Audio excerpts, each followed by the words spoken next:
গোটা বিশ্বের তৃতীয় অংশ মানুষ এ যেন ভক্ত হয়ে গেল একটা ১৯ বছরের বিশ্বকাপ কাঁপানো ফুটবলার। কি তার নাম? না, তার নামের সঙ্গে অনেক কিছু জড়িয়ে আছে। অর্থাৎ এই লামিন ইয়ামালে নাসাউল এবানা টোটাল নামের পিছনে একটা বড় রহস্য জড়িয়ে আছে। কাঁপিয়ে দিয়েছে গোটা পৃথিবীর মানুষ, তার দিকে যেন তাকিয়েছিল। একদিকে আর্জেন্টিনা, অপরদিকে স্পেন। আর এই স্পেনের আর কিছু নিয়ে চর্চা হচ্ছে না, স্পেনে শুধু চর্চা হচ্ছে এই ১৯ বছরের যুবক, তরুণ তাজা যুবক লামিন ইয়ামালের নিয়ে। ভাবতে পারেন?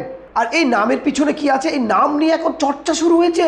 একজন তরুণ ফুটবলার, তার পিছনে নামের অংশ উঠে এসে শুনে রেখে দিন। এই লামিন ইয়ামালের খুবই দারিদ্র সীমার নিচেই বসবাস করতেন তার বাবা মা। এতটাই অভাব ছিল যে তাদের সংসার চালাতে খুবই কষ্টকর হয়ে পড়েছিল তার পিতা এবং মায়ের। তার জন্মানোর আগেই এতটা দারিদ্র সীমার মধ্যে তারা ছিলেন, ঠিক মতন খাবারও জোগাড় করতে পারতেন না, এবং নিজেরা যে জায়গায় থাকবেন সেই ঘর ভাড়া পর্যন্ত তারা দিতে পারেননি। কিন্তু এই লামিন ইয়ামালের যার নাম আপনারা শুনছেন, এই লামিন ইয়ামালে বাবার দুটি বন্ধুর নাম। তো সেই বন্ধুর দুটি নামের কেন এই তার নামে নামকরণ করা হলো, তার নামেই কেন আসে এবং গোটা বিশ্ব দেখছে? তার কারণ একটাই হচ্ছে, মানুষ কিছু উপকার করলে, বন্ধু কিছু উপকার করলে বর্তমান সমাজ ভুলে যায়। কিন্তু এই লামিন ইয়ামালের বাবা অর্থাৎ নাসাউল, তার মা এবানা এটা ভোলেনি। এই লামিন তার অর্থ হচ্ছে, অর্থাৎ আরবি ভাষাতে বলা হয় আল আমিন থেকে এই উৎপত্তি এই শব্দের, এবং যার অর্থ হলো সৎ বা বিশ্বস্ত। আর ইয়ামানে শব্দের অর্থ হচ্ছে সৌন্দর্য।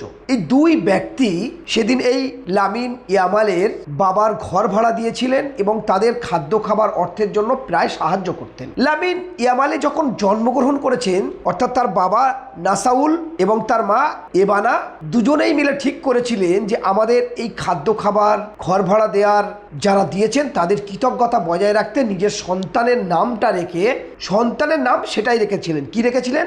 লামিন ইয়ামালে। আজকে যারা গোটা পৃথিবীর তৃতীয় অংশ মানুষ, ফুটবল প্রেমী মানুষ, যারা কিন্তু চর্চা করছে তাকে নিয়ে। কারণ আমরা দেখেছি আর্জেন্টিনা ভার্সেস স্পেনের ফাইনাল হয়েছে ২০২৬-এর ফুটবলে, এবং ১২০ মিনিট খেলা হয়েছে। তার মধ্যে প্রায় ৮২ মিনিট বলা যেতে পারে বল রেখে দিয়েছেন এই স্পেনের ফুটবলাররা তাদের দখলে। এবং বিশ্বের তৃতীয় অংশ মানুষ যারা ফুটবল দেখেন, বিশ্বের মানুষ যারা ফুটবল প্রেমী, বিশেষ করে এই ফুটবল ফাইনালে দিয়ে কিন্তু সবাই তাকিয়ে থাকেন। এবং সেভাবে তারা দেখলেন যে প্রায় ১২০ মিনিট খেলা হলো। ১২০ মিনিট খেলার মধ্যে ৮২ মিনিট তারা বল পায়ে রেখে দিতে পেরেছে। এদিকে বিভিন্ন তর্ক বিতর্ক, বিভিন্ন দেশ সাপোর্ট করেন, এমনকি আমাদের রাজ্যের কেউ কেউ মেসিকে বলেছেন ভগবান। সত্যি ফুটবলের ভগবান অনেকেই বলেন, কিন্তু যেভাবে এই স্পেন তরুণ ছেলেরা যেটা দেখিয়ে দিল, এবং এই লামিন ইয়ামালের পরিবার যে কৃতজ্ঞতা বজায় রাখলো, ভাবতে পারেন। দেখুন, মানুষ অনেকে আছে উপকার করতে চায় না।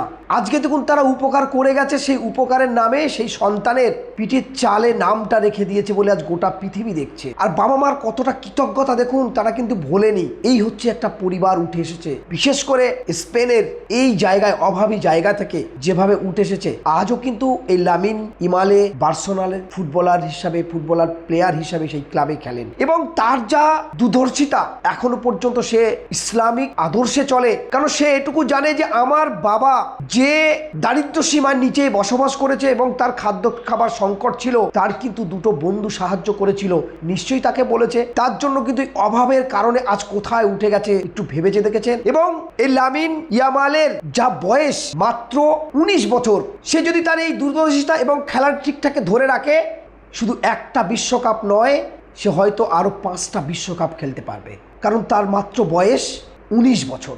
আর লিওনেল মেসি আপনারা জানেন ৬বার বিশ্বকাপ তিনি খেলেছেন। ২০২২ সালে একবার তিনি বিশ্বকাপ জয় করেছেন।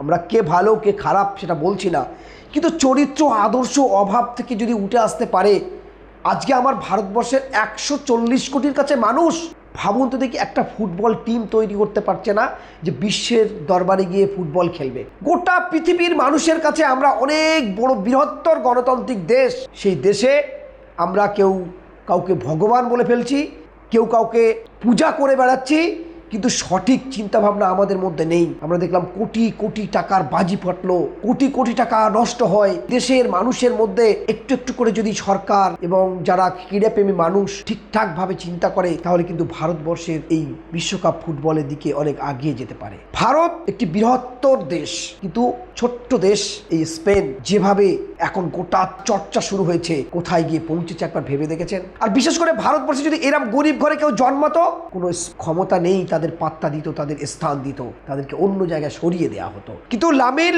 ইয়ামালে একটি নাম কিন্তু আর চর্চা হচ্ছে, আর সেই ছেলেটি দাঁড়িয়ে আছে তার পিঠের চালে আজও বাবার মায়ের অর্থ দিয়ে যারা সাহায্য করেছিলেন, তাদের যখন খাওয়া হয়নি দিয়েছিলেন, তাদের সেই নাম বয়ে বেড়াচ্ছে। আর দুটি নাম নিয়ে চর্চা হচ্ছে। আমরা বন্ধু হয়ে আজ বন্ধুর উপকার করতে চাই না, কিন্তু উপকার করলে মানুষ আজ ভুলে যায়, উপকার করলে মানুষ তার থেকে সরে যায়, উপকার করলে মানুষ অপকার পায়। কিন্তু এই ইসলামিক পন্থী মানুষ যারা প্রকৃত, তারা কিন্তু কোনোদিন ভুলে যায়নি। আর এই লামিন ইয়ামালে, এই যে দুই ব্যক্তি এবং এই যুবক, তরুণ তাজা যুবক 19 বছরের, তার যে মা এবং বাবা নাসরাউল এবং মা এবানা, তারাও কিন্তু মনে রেখে দিয়েছে। এটাই কৃতজ্ঞতা বলে, এটাই বলে মানুষের অধিকারকে বুঝিয়ে দেওয়া, এটাই বলে মানুষের উপকার করলে সেটাকে কিভাবে ফিরিয়ে দিতে হয়। দেখুন আজ গোটা পৃথিবী জুড়ে লামিন ইয়ামালের নাম কিন্তু চর্চা হচ্ছে। ভাবুন তো দেখি একবার, আমরা কিন্তু মানুষের পাশে দাঁড়াতে ভুলে গেছি, মানুষের সাহায্য করতে ভুলে গেছি। তখন তো এই প্লেয়ারটা জন্মায়নি পৃথিবীতে, তখন তাদের অভাব ছিল, সেই অভাব কিন্তু পূরণ করেছিল। এবং এই ছোট্ট বাচ্চা, যেভাবে তথ্য উঠে আসছে, 4 বছর বয়স থেকে তার ফুটবল খেলার খুব ইচ্ছা ছিল।